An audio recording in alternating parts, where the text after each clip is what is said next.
I'll start off. Okay. Throughout this, I think there's some things we probably have to say. And first of all, I think we have to say that there's a lot of hard work and passion and effort in the protesters, and I respect that to start with. I also respect the League of Women Voters, and can find probably no reason to question any reason why they would not make an accurate or would stop anything that was inaccuracies during the course of the count. Having said that,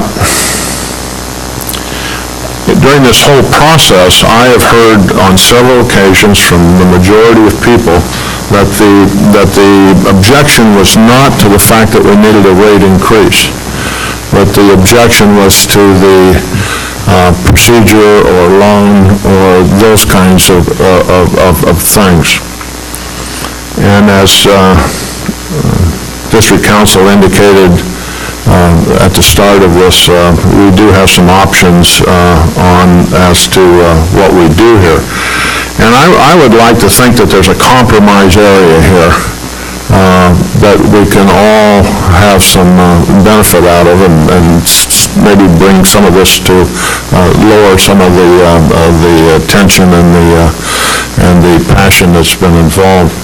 And I would suggest as a compromise thing that we accept what the report of the League of Women Voters, but only authorize the rate for the first year, and then be willing to take a look at things later on to see what the actual financial condition is and what the actual costs of some projects are.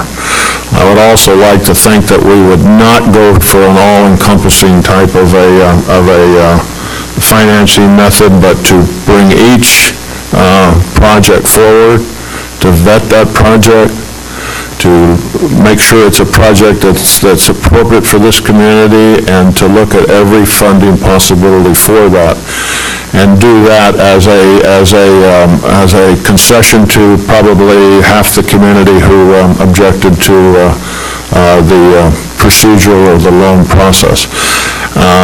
It's my hope that this isn't a situation where someone has to win and someone has to lose, but the community as a whole has to gain something on it. So that's where I kind of stand on the whole issue, is that I'm in favor of approving the recommendation of the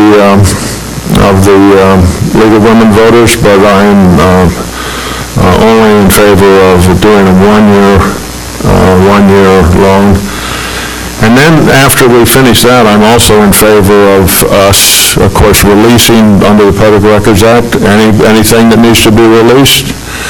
But I'm also in favor of us all probably sitting down in some kind of a committee or some kind of an organization to go through these rules and things to come up with a set of rules that is appropriate for this community, because my perception is there will be another time when we may find ourselves in the same circumstances, and if we're going to argue about the procedure, then maybe we ought to have a procedure for this community that is clearly spelled out. So that's my position. Thank you. Any comments for other directors? Or? Yeah, I see a real problem with piecemealing the projects, because if you go out and borrow money a little bit at a time, the interest rate no doubt will be higher than if you go out for a bundle. And that's my sense. And we may end up, actually spending more money than we thought we had. I mean, the idea is good that we just borrow a little bit at a time. If we had a revolving line of credit for $8 million, we could go do that. That would make sense. But I'm just not sure that we're in that particular business. You know, some sense like that. Fiscal management is not done by a committee. It's done by people that you hire that are professional and tell you what are the prime times to do things with money when you use it. Also, there's a list here of things that need to be done, I would say urgently. So if we want to cut some of them out, which ones would we cut out? And that's the kind of decision we need. This is a list that's supplied in the protest letter and in the general manager's report, that these are things we as a board and our staff has recommended to us. If we want this, it's a $200 million infrastructure to continue serving us in an adequate way, in a way that we cannot be afraid, don't have to be afraid that every day something may burst, or we need some piece of it enhanced. I don't know if we want to go to a committee to discuss that. I think we have to rely on our experts and the people that manage and run the system. And to me, it's been 25 or 30 years since anything significant has been done. And I believe that there's going to be a day when there's a big sewer break or something, and we're all going to say, wait a minute, they couldn't take the truck home, so now they won't be here for 30 minutes or something. It's that management by without listening to staff and their wisdom. And that's why you hire staff, is because they come with a certain amount of wisdom. So while what you're saying in my heart, I appreciate those feelings and the sense that we want the community to trust us, but we need to be practical and responsible as well. And I don't think it's responsible not to use the best financial management practices. Other comments? Or? Yeah, I'd like to just build on that a little bit. In 95, 96, when there was major flooding here and it got up to the Rets Hole, we had a real problem. I think it was on a Friday afternoon, or whatever the afternoon was, when Windsor Bridge was about to go. There was lumber piled up, and our district manager had to go and get Windsor and a truck and a big load of stones and drop it in the creek, so that the creek didn't take the bridge out, because not only would it take the bridge out, it was going to take our sewer line out. In fact, the Park Hill was isolated for the best part of a week. And those are typical things that happen all of a sudden, and it's sure nice to have the money to take care of that at that time. And the other thing that, of course, came up, which I mentioned in the newspaper, was the MTBE, which suddenly we found that two of our wells were out of order, and we had to do three things. Fortunately, we just hired Bob Gresson at the time. He'd just come on board. We had to find a place for a new well. We had to design it, and we had to put the piping in up to a high school and negotiate with the high school. We also had to try and stop Chevron from continuing to pollute our wells as we thought, and we had to do all this out of money which we didn't have. And it was really quite a tough time at the time, because there was litigation involved. Fortunately, we managed to solve all these problems, but we had to go to the state and borrow money before we could start. And these are... Order, please.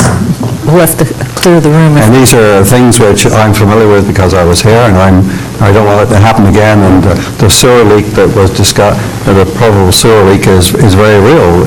The age of the sewer lines is in the 20 years plus, and that's when they start to crack and go. And a decent earthquake is all you need to take those out. And it's not just the repair, but it's the fines that happen if that ends up getting into the creek. Those are all things that are just, we rather not think about, but we have to prepare for them. So that's my point. Thank you. Well, I'm not arguing that these things aren't important, and that each of these steps are important.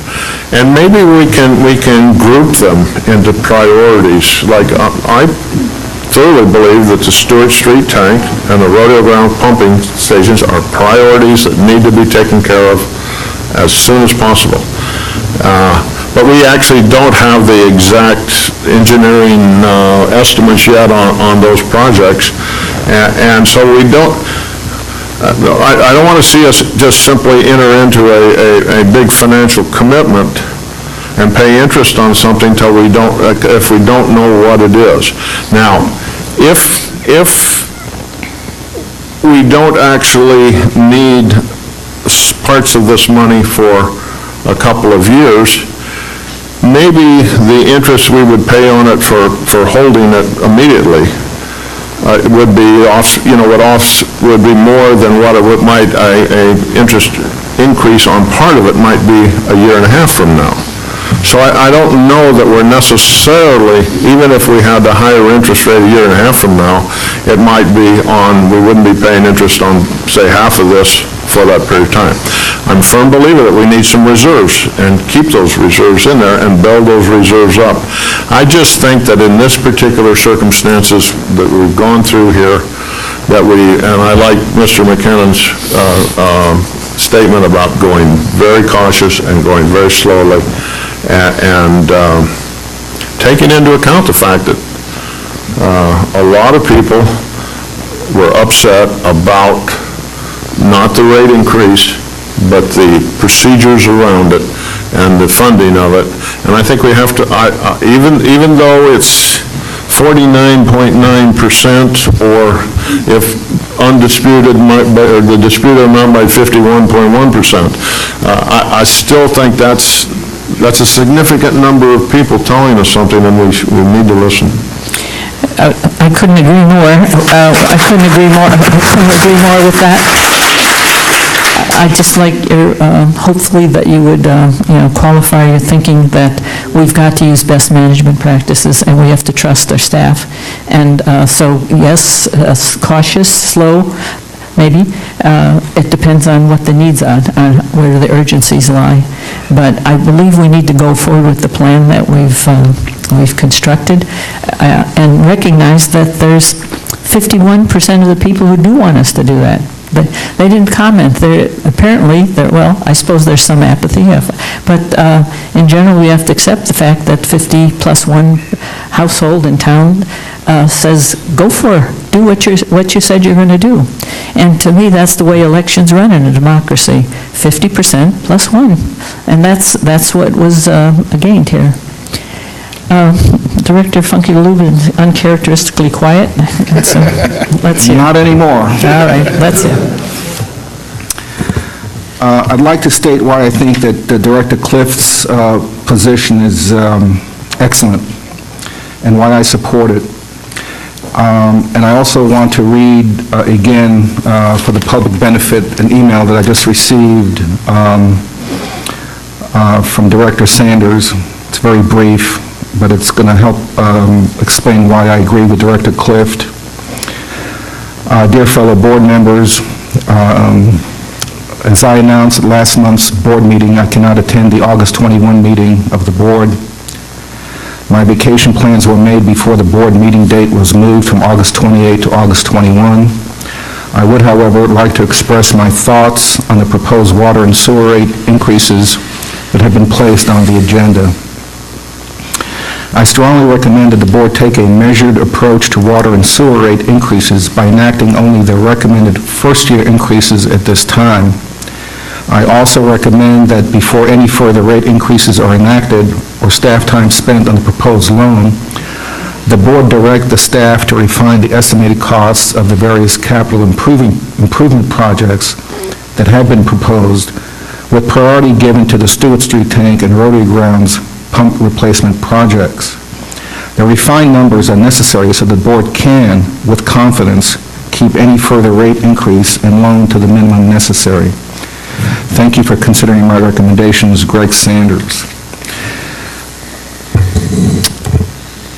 The issue, as I see it, is not the water rate increase, nor is it prioritization of capital improvement projects.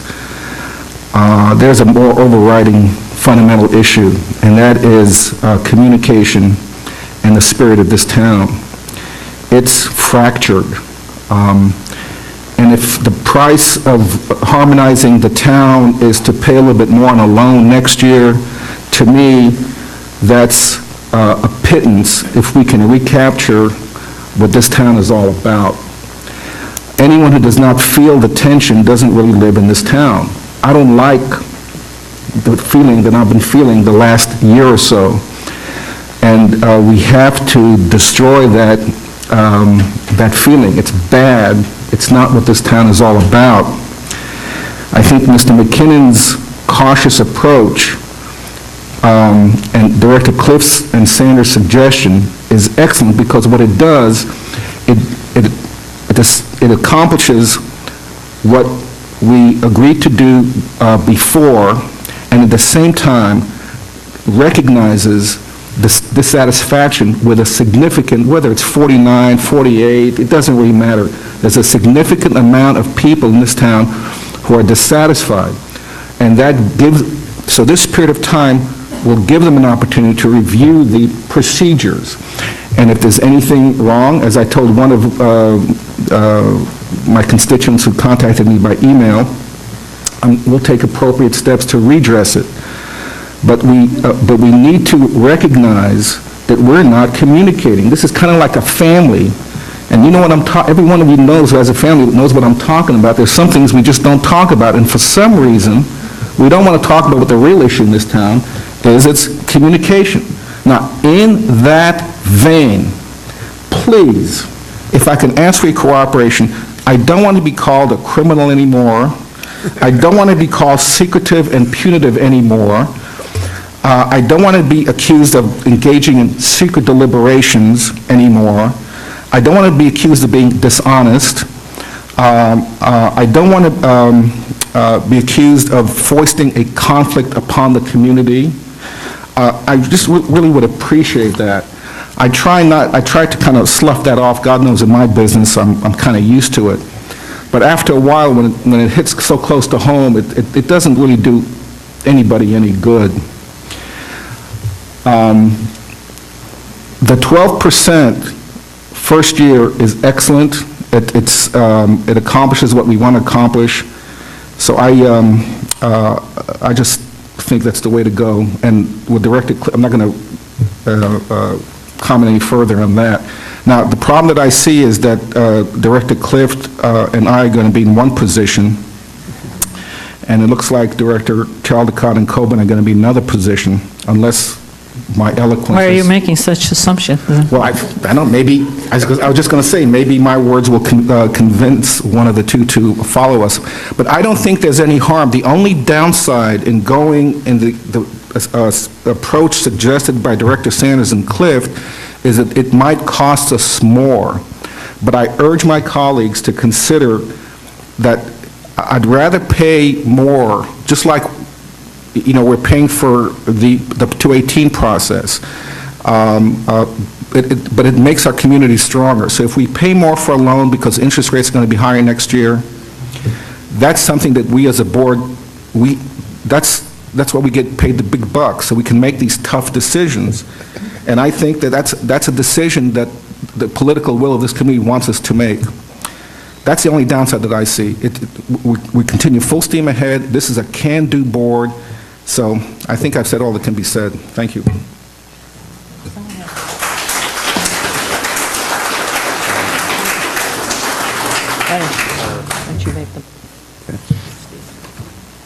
Doing the one. Well, I'm just trying to. I want to clarify this really. If we accept the first part of the of the right down to where it says fiscal years 2008 and 09, and then stop right there, that everything else remains the same. What are you referring to? Well, I'm going to the proposed resolution. Oh, I see. And then could we make a proviso that the second part be brought back for a vote? It would have to be May or some early next year. May I suggest this, is that if the board modifies the resolution to just enact the increase for the first year, then I think there's enough uncertainty, so I would think it's probably best that the executive committee decide at some point in the future when to bring it back. If you set a specific date, it's very hard for us to come back with the appropriate information at that time. If we do go ahead and pass this, I would like the staff immediately to think through what is the impact of it, and will the 12% bring us to a balance of the expense and the revenue? Will it be possible to move forward with any of these capital improvement projects with just the 12%. So I'd like to know that, even after, if we pass it, I'd still like to know what we're working with next month, so that we can begin to think when it is that we need to do more other things. Well, I'll start this off with a motion then to pass resolution number 31-2008, a resolution of the Board of Directors of Cambria Community Service Districts adopting adjusted water and wastewater rates for fiscal year 2008-2009. Okay, is there a second to that? I'll second that. And if I could add... Maybe I should put in there as recommended at 12%. Yes, and then let me make a suggestion, or at least a clarification. I assume by you bringing that motion that you've accepted the League of Women Voters report in that process, and that you're asking us to amend the proposed resolution to reflect your action today? Yes. I think that was implied in the motion. Thank you for asking that, but should we do that separately, accept the report on the tally? It can be in one motion. Can. So would you care to add that? Okay, let me amend the motion then that says we accept the report of the League of Women Voters. Is the terminology not certifying certifying the results as reported? That'd be fine. Okay, certifying the results as reported, and then adopting the adjusted water and wastewater rates for fiscal 2008-2009 at 12%. I'll second that motion. Is there a second? So it's been moved and second. Any further discussion? Excuse me.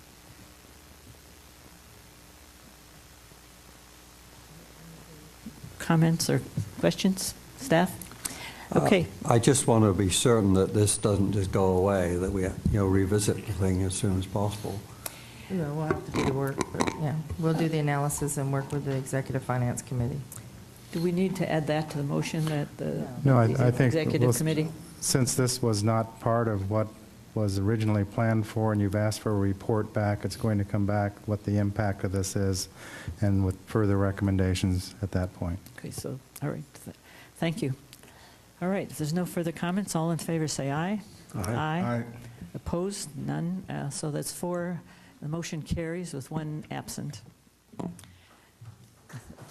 Thank you. We will we'll take about a 10-minute break before we move on to the next agenda item.